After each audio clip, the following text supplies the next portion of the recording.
Assalamu alaikum students. Today we are going to continue our second chapter of history class 7. Last videos में हमने अकबर की बात की थी और लास्ट में हमने बात की थी अकबर की डेथ हुई थी 1605 में। और अकबर के बाद फिर उसका बेटा जो है वो किंग बना था। इसका असल नाम सलीम था। अब याद रखिएगा, इसका जो रियल नेम था, जो बाय बर्थ उसका नाम था, वो सलीम था। और इसका जो प्यार से इसके फादर अकबर इसको शेखू बाबा के नाम से बुलाते थे। किस नाम से बुलाते थे? शेखू बाबा के नाम से। और ये फ़तेहपुर सिकरी में पैदा हुआ था 1569। लेकिन जब ये किंग बना तो इसने अपना टाइटल जो है वो नूरुद्दीन मोहम्मद जहांगीर के नाम से रखा। तो आप याद रखिएगा कि सलीम, शेखू बाबा, नूरुद्दीन मोहम्मद जहांगीर, ये एक ही बंदे का नाम है और ये अकबर का बेटा है। और इसका जो टाइम पीरियड है किंगशिप का, वो 1605 से 1627 तक है। अब इसका नाम सलीम क्यों रखा था? लास्ट लेक्चर में मैंने आपसे ज़िक्र भी किया था कि अकबर जो है वो सूफ़ीज़म के बहुत करीब था और हज़रत सलीम चिश्ती के वो बहुत करीब थे। Akbar in the sense of उनकी रिस्पेक्ट करते थे। और सलीम की मदर का नाम जोधा बाई था, जो हमने लास्ट वीडियो में बात की थी कि अकबर की ने शादी की थी एक राजपूत खातून से जिनका नाम जोधा बाई था। और जोधा बाई और अकबर का बेटा ये सलीम था। तो ये आप याद रखिएगा।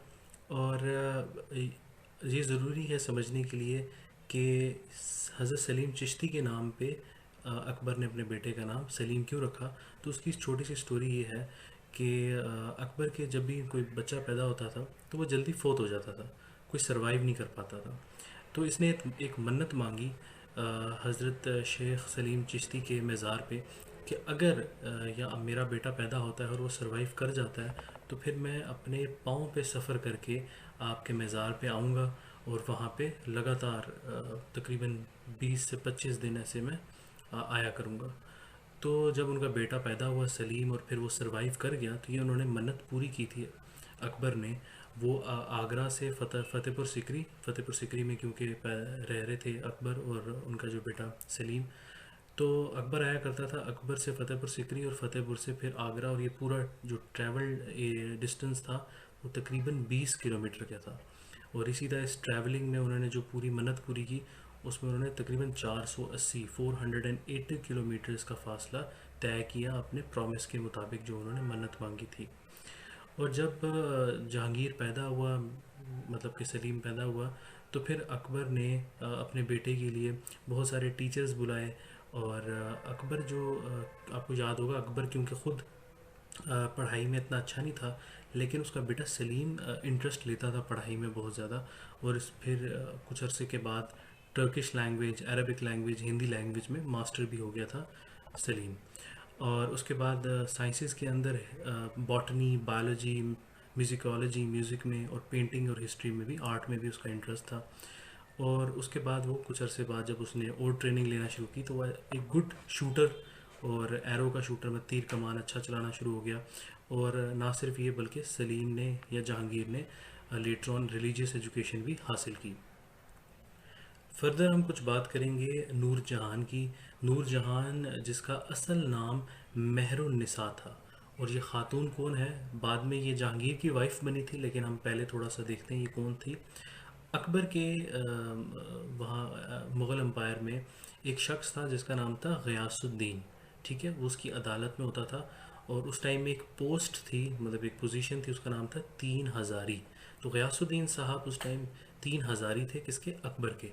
बाद में अकबर ने जब इनका काम देखा कि ये बहुत अच्छा काम करते हैं तो अकबर ने इनको दीवान लगा दिया काबुल का। दीवान इन शॉर्ट हम बाद में भी डिस्कस करेंगे, लेकिन इन शॉर्ट फाइनेंशियल मैटर्स देखते थे और बादशाह के बाद सबसे इंपॉर्टेंट पोजीशन दीवान की मानी जाती थी। एक किस्म के अकाउंटेंट, एक किस्म के फाइनेंस मिनिस्टर आजकल के दौर में आप समझ सकते हैं। तो ये गयासुद्दीन साहब की एक बेटी थी, उनका नाम था मेहरुन्निसा। मेहरुन्निसा की पहले शादी हुई थी, एक सोल्जर था उसका नाम था शेर अफ़गान। जब एक बंगाल में जंग हुई तो इस शेर अफ़गान की डेथ हो गई, ये शहीद हो गया। उसके बाद यही ख़ातून जो मेहरुन्निसा है, ये अकबर की बीवी जोधाबाई के पास रहना शुरू होगी, उसके पास हुआ करती थी। और क्योंकि ये अच्छी ख़ातून थी तो अकबर की बीवी ने भी इसको अपने पास रखा। इवन जब अकबर की डेथ भी होगी तब भी ये यहीं पे रहा करती थी। अब 1605 में जैसे मैंने आपको बताया कि जहांगीर या सलीम जो भी आप नाम कहें, 1605 में ये किंग बन गया। तो 1611 में तकरीबन 6 साल बाद जहांगीर की मुलाकात हुई महरुन्निसा की। ख़वातीन की कंपनी, ख़वातीन आती थी बैठती थी, तो वहाँ पे जहांगीर ने इनको देखा। और इंटरेस्टिंगली ये दोनों डाइवोर्स थे, मतलब डाइवोर्स या आप समझ लें इनकी मतलब एक बार शादी हो चुकी थी। नूरजहान की शेर अफ़गान से शादी हुई, शेर अफ़गान की डेथ हो गई, तो ये मतलब विडो थी। सिमिलरली नूरुद्दीन मोहम्मद जहांगीर की पहले एक वाइफ थी मान भाई, उसकी भी डेथ होगी, तो ऑलरेडी इन दोनों की एक एक बार शादी हो चुकी थी। तो फिर उसके बाद जहांगीर को ये खातून नूरजहान, जिनका असल नाम महरुन्निसा था, पसंद आ गई। तो जब पसंद आ गई तो इन्होंने प्रपोज़ किया, फिर इनकी शादी हो गई। जब शादी हुई तो जहांगीर ने इनको एक सबसे पहले टाइटल दिया, वो था नूर महल। क्या टाइटल दिया? नूर महल। और फिर कुछ अरसे के बाद उन्होंने टाइटल चेंज करके इनका टाइटल नूर जहान कर दिया। तो याद रखिएगा, जिस तरह से जहांगीर के भी 3 नाम हैं, ओरिजिनल नाम सलीम है और प्यार से उनको शेखू बाबा कहते थे, और जो टाइटल है एज अ किंग उनका नूरुद्दीन मोहम्मद जहांगीर है। सिमिलरली जो यहाँ पे महरुन्निसा हैं, उनका असल नाम महरुन्निसा है।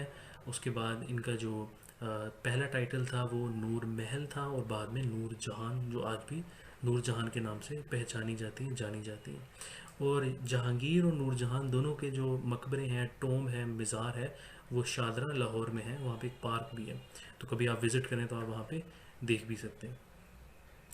और माना जाता है कि अकबर की बीवी की डेथ के बाद, जोधाबाई और इनके सब के बाद, नूरजहान काफ़ी इन्फ्लुएंशियल खातून थी। जहांगीर और नूरजहान दोनों मामलात को देखा करते थे। और आखिरी के कुछ दिनों में जब जहांगीर बहुत बीमार हो गया और इतना उसकी हेल्थ इतनी अच्छी नहीं थी, तो ये ख़ास तौर पे नूरजहान काफ़ी सारे मामलात को देखा करती थी। और कहते हैं कि नूरजहान और जहांगीर के आपस में काफ़ी कॉमन हॉबीज़ और इंटरेस्ट भी थे। जैसे इनको दोनों को शायरी बहुत पसंद थी, ठीक है। तो इस तरह की इनकी पर्सनैलिटीज़ थी और एक दूसरे के ऊपर इनका काफ़ी अच्छा इन्फ्लुएंस भी था। तो इनकी आखिरकार डेथ हो गई 1645 के अंदर। शादरा लाहौर में ये इनकी कब्र वाक़ है, वहाँ पे इनका टूम्ब है। और जहांगीर की डेथ हुई थी 1627 में। तो ये दोनों की आप याद रखिएगा। नेक्स्ट टॉपिक है हमारा culture in the age of Jahangir and Noorjahan. अब हम थोड़ा सा जिक्र करेंगे कि फिर उस टाइम पीरियड में, इन दोनों के ख़ास तौर के टाइम पीरियड में क्या कल्चर था, क्या ट्रेडिशंस थे उस टाइम में, किस तरह से फ्लरिश हुआ। तो सबसे पहली चीज़ है पोइट्री। पोइट्री की हम जब बात करेंगे तो एक किताब बड़ी फेमस है जो पर्शियन में लिखी गई थी, तो उसके जहांगीरी के नाम से जहांगीर ने लिखी थी। और मैंने जैसे पहले आपको बताया, पोइट्री में काफ़ी ज़्यादा इंटरेस्ट था। जहांगीर पढ़ा लिखा था, उसको साइंसेस में भी इंटरेस्ट था, लैंग्वेजेस भी उसको आती थी। सिमिलरली नूरजहान को भी अच्छी पोइट्री आती थी और वो काफ़ी ज़्यादा इंटरेस्ट लिया करती थी। और उस टाइम के अंदर Noorjahan introduce different fashions and dishes in the subcontinent as well as poetry. तो नूरजहान ना सिर्फ शायरी के लिए बल्कि अपने फैशन के लिए और कई डिशेस को इंट्रोड्यूस करने में उनका हाथ है सब कॉन्टिनेंट के अंदर। सेकेंड है पेंटिंग। पेंटिंग के हवाले से भी काफ़ी इंपॉर्टेंट चीज़ है, थोड़ा सा हम रीड करेंगे इसको। Art of painting in the age of Jahangir prospered so much that there were separate specialists for painting the faces, dress and background. उस टाइम में जहांगीर को पेंटिंग्स में और आर्ट में इतना इंटरेस्ट था कि वो स्पेशलिस्ट रखा करते थे पेंटिंग के हवाले से, चाहे चेहरे की पेंटिंग करनी है, ड्रेस की पेंटिंग करनी है, या कोई बैकग्राउंड पेंट करना है। These paintings were marvelous and as fantastic as some camera work. और बहुत खूबसूरत हुआ करती थी, वो इतने स्पेशलिस्ट हायर करते थे। Noorjahan also introduce various jewellery and dresses in the subcontinent. जैसे मैंने आपको फैशन के बारे में बताया, तो नूरजहान को भी ज्वेलरी और ड्रेस काफ़ी सारे उन्होंने इंट्रोड्यूस किए सब कॉन्टिनेंट के अंदर। Mughal style of painting reached its height in the age of Jahangir through his personal interest and patronization. He used to keep a painter with him while traveling in instantly paint any rare or beautiful flower, bird or animal. Once Jahangir killed a lion by taking an aim at his eye, and his court painter saved the scene forever. Jahangir had so much keen in eyes that he was able to tell the name of the painter by just examining the painting. और जैसे मैंने आपको बताया, painting में उसको इतना ज़्यादा interest था कि कई बार जब जहांगीर बाहर कहीं जाया करता था तो वो अपने साथ पेंटर लेके जाया करता था। ज़ाहिर है उस टाइम में कैमरास तो नहीं थे, इतनी टेक्नोलॉजी नहीं थी, तो वो क्या करता था, पेंटर जो भी सीन होता था उसको कैप्चर कर लिया करता था पेंट करके। और उसमें एक बड़ी फेमस पेंटिंग है जिसमें जहांगीर जो है वो निशाना लगा रहा है, जहांगीर एक निशाना लगा रहा है और शेर का शिकार कर रहा है, तो वो एक पेंटिंग उसकी मौजूद है। और इसके जो ऑफिशियल पेंटर थे उसका नाम था, जहांगीर के ऑफिशियल पेंटर का नाम मंसूर, जो मास्टर था और एनिमल्स बहुत अच्छे बनाया करता था। और इवन जहांगीर को इतना ज़्यादा इंटरेस्ट था और इतना ज़्यादा एक्सपर्ट था पेंटिंग के हवाले से कि वो पेंट देख के पेंटर को पहचान लिया करता था। नेक्स्ट है हमारा आर्किटेक्चर के हवाले से। कुछ आर्किटेक्चर की चीज़ें हम देखेंगे कि क्या क्या था। Jahangir was more interested in painting than architecture, even then some beautiful buildings were build during his throne. For example Begum Shahi mosque एक है लाहौर के अंदर, बस्ती गेट में या लाहौर के अंदर। और इसके अलावा एक बड़ा famous Lahore fort which is now being used as museum, वो बनाया। इसके अलावा जो आर्किटेक्चर में उस टाइम में बने, Anarkali tomb is also beautiful building, जो जहांगीर की ख़ास वाइफ थी साहिब जमाल जिनका नाम था ओरिजिनल, उनको अनारकली भी बाद में क्या कहा जाता था, तो वहाँ पे वो थी। Nur Jahan also built a magnificent tomb for her father and mother which is known as a tomb of Itimad ud Daulah, ये भी एक मशहूर बिल्डिंग है। This beautiful building is the second only to Taj Mahal in Agra, Agra के अंदर है ये बिल्डिंग, और ताजमहल के बाद ये खूबसूरत एक बिल्डिंग मानी जाती है। ताजमहल हम अगले टॉपिक में डिस्कस करेंगे, जहाँ शाहजहां जब किंग बनेंगे और उनका हम जिक्र करेंगे। The tomb has two story building with mosaicked towers and all four corners. Tomb is covered with roof of Bengal type, which is very prominent in its surrounding. The river Jamuna flow by washing the side of Etemad-e-Dola tomb. Jahangir had a special taste for natural sceneries, so he constructed the gardens of Nishad Bagh, Shalamar Bagh, Naseem Bagh in Kashmir, which are worth seen. Shalimar Bagh तो आप सब जानते हैं लाहौर में है। तो ये तमाम चीज़ें जो मैंने जिनका नाम लिया है ऊपर, ये तमाम चीज़ें जहांगीर के दौर में कंस्ट्रक्ट हुई। इसके अलावा हम थोड़ा सी बात करेंगे म्यूज़िक के हवाले से। जैसे मैंने आपको बताया था म्यूजिकोलॉजी में जहांगीर को इंटरेस्ट था, इन्होंने पढ़ा भी था। So in the time of Jahangir many musicians were attached to the court and these included not only Indians but also Persian and Kashmiri musicians. ना सिर्फ उन्होंने इंडियन म्यूजिशियंस को अपने कोर्ट में, अदालत में वहाँ रखा हुआ था एरिया में, बल्कि वहाँ पे जो इनके पर्शियन और कश्मीरी म्यूजिशियंस थे उनको भी वहाँ पे उन्होंने रखा हुआ था।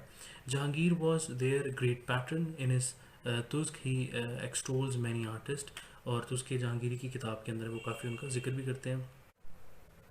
Musical gatherings of Jahangir were ecstatic, बहुत खूबसूरत थी, बहुत अच्छी गैदरिंग्स हुआ करती थी। In Tuzuk he tells us about such a gathering in which qawwals were singing the words of Amir Khusro when Mulla Ahmad Ali was overwhelmed and died in this state। तो बहुत सारे इस तरह के वाक़यात हैं जिसमें कवाली पढ़ी जाती थी उस टाइम में अमीर खुसरो की, और मुल्ला अहमद अली जो हैं वो इसी स्टेट में उनकी डेथ भी हुई है। तो ये तमाम चीज़ें उनके म्यूज़िक के हवाले से हैं। जहांगीर पैशन फॉर जस्टिस और इंसाफ के हवाले से भी जहांगीर का नाम बड़ा नुमाया तौर पे सामने आता है। Nooruddin Mohammad Jahangir inaugurated his rule with some pro-people measures. He announced a general amnesty for all the prisoners of war. He took the responsibility of safeguarding Islam and pardoned all enemies. Moreover, he showed kindness to all the partisans by appointing them on high positions. A chain and bell was installed outside the royal place so that anyone could appeal for justice directly to the emperor. Justice के हवाले से एक तो बड़ी important चीज़ थी कि अकबर ने जब दीन इलाही यहाँ पे लेकर आए 1605 तक, क्योंकि अकबर ज़िंदा रहे, तो उसके बाद जहांगीर ने दोबारा से इस्लाम को रिवाइव किया। सम सॉर्ट ऑफ इस्लाम दोबारा रिवाइव हो गया और उसमें काफ़ी सारे जो दुश्मन थे उनको माफ़ी दी गई। और जस्टिस के हवाले से उन्होंने एक बड़ा इंपॉर्टेंट काम किया था कि अपने महल के बाहर वहाँ पे एक चेन और बेल लगाई थी कि जो भी वहाँ पे रिंग करेगा तो उसके हवाले से उसका केस सुना जाएगा, उसकी बात सुनी जाएगी। तो ये जस्टिस के हवाले से भी जहांगीर ने कुछ रिवाइवल किया जो कि अकबर ने काफ़ी हद तक उसमें वहाँ ख़राब करने की कोशिश की थी। फाइनली जो डेथ हुई जहांगीर की, ये बीमार हो गया था 1627 में, और इसी टाइम पीरियड में जब ये बीमार था तो नूरजहान मामला देखा करती थी। तो 1627 में कश्मीर में इसकी डेथ हुई, लेकिन ये दफन जो है वो शादरा लाहौर में है। तो यहाँ पे जहांगीर का टॉपिक भी एंड होता है। नेक्स्ट वीडियो में हम इंशाल्लाह जिक्र करेंगे शहाबुद्दीन मोहम्मद शाहजहां जो इनके बेटे हैं। Thank you very much.